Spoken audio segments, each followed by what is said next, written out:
Hello and welcome to another video where we explore further the topic of building an opening repertoire.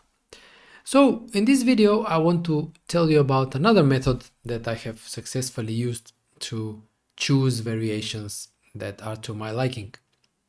This method is simply called hint from a friend.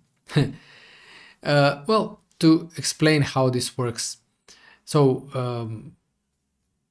at some period in the first decade of this century, I was spending time at tournaments with my very good friend, Grandmaster Misha Pap from Serbia. And Pap has a very limited repertoire and he really sticks to the lines he plays.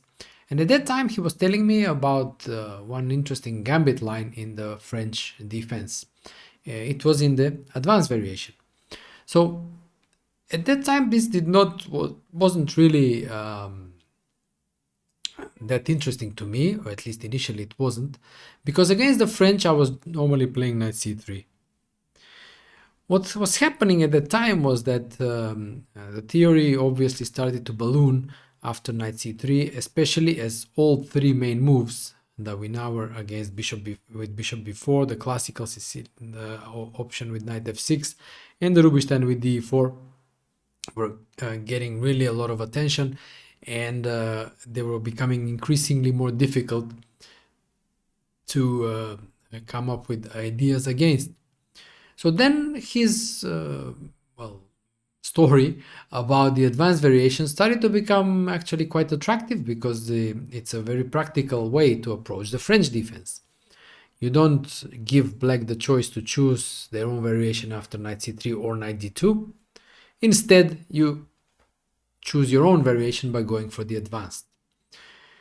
So how did it all start for me? Well, he showed me this gambit line that he was successfully employing. After c5, c3, knight c6, knight f3, queen b6, this is still considered as the main line, or at least the most popular line nowadays. He was playing the move bishop d3. Today the most popular move is a3, and I have also played the move bishop e2. But my beginnings were with the move bishop d3. This has been considered imprecise for a very long time, because after cd4 first, not bishop d7 first, because then dc5 is very strong, but cd4, bishop d7, it's very awkward for white to defend this pawn on d4. So going back to e2 loses a tempo, going to c2 allows knight b4, and the bishop will be exchanged.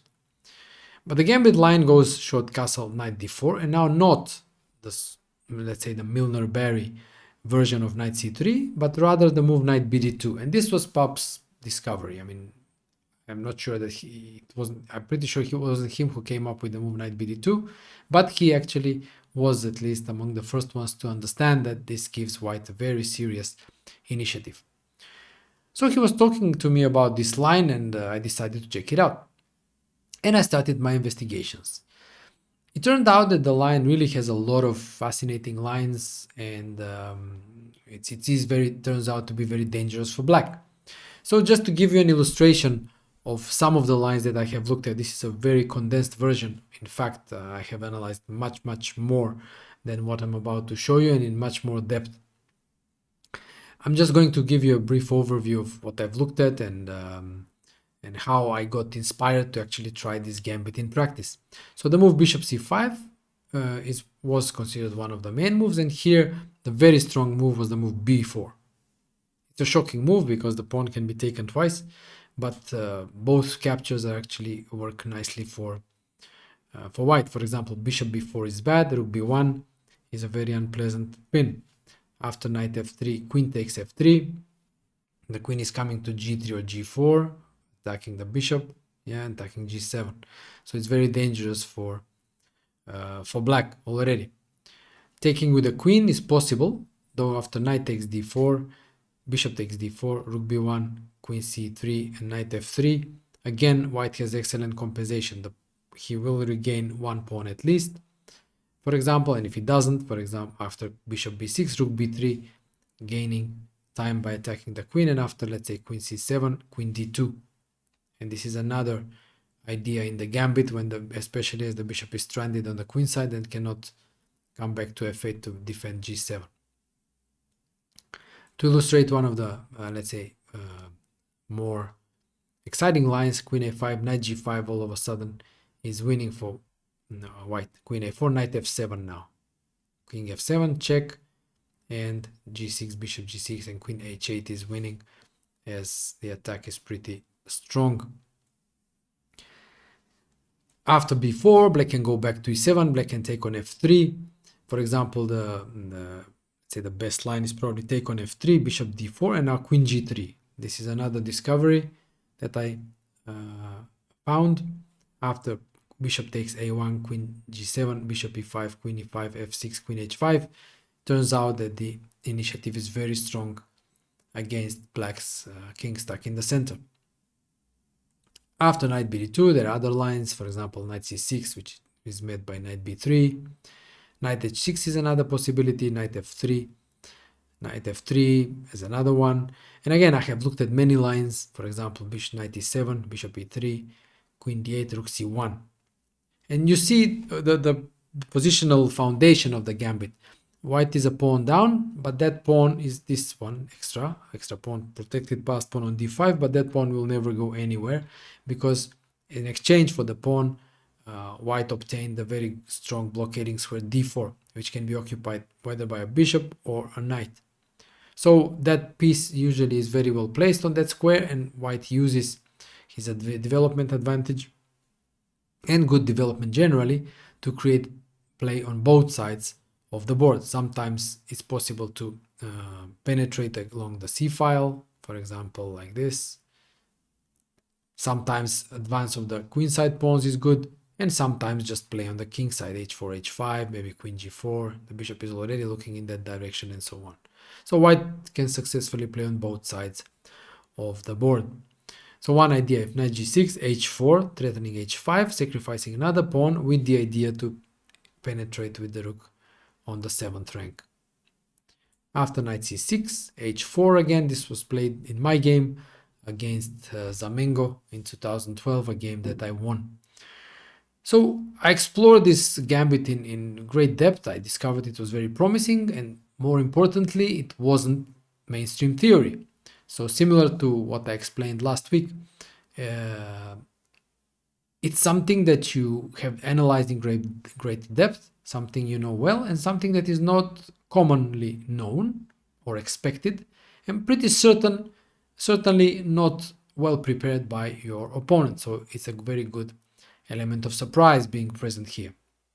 And what happened, in fact, was after studying this line, liking it so much, I actually expanded my preparation, my approach, and studied the whole advanced variation in the French. This felt really refreshing because after having played for so many years the move knight c3, playing something new and something more, let's say, limited in scope, especially when it comes to black's options, even though after c5, c3, knight c6, knight f3, black has options, but they are more, let's say, limited compared to the Winawer or the classical. And perhaps even more importantly is that in all the choices that black has here, for example, bishop d7 or knight d7, we always have the same structure. And this makes play more condensed in a sense that the main ideas for both sides are pretty well established and they can be prepared against. So this is another example how you can build a repertoire, expand your repertoire, include a variation into your own existing repertoire, and this is just by being in a company of good chess players where they share their experiences, their knowledge, their ideas, and then some of them just may appeal to you, and you can start that as a starting point for your future explorations. So the advanced variation has been really very kind to me. I have had really good results in it. After some time, I also expanded my exploration in this line as well. I moved towards more, let's say, solid lines and not sacrificing that pawn on d4, because in some situations it was just not practical to revise so much preparation after the sacrifice on d4. So again, I added more flexibility in already new variation for me, which was the advanced variation. I hope you found this useful. It's always good to hang out with friends and share ideas. And yeah, sometimes you help them, sometimes they help you. And that's how you improve and build a better and more efficient repertoire. So thank you for watching, and check out next week when we examine part 3 of this mini series, how to build an opening repertoire. See you soon.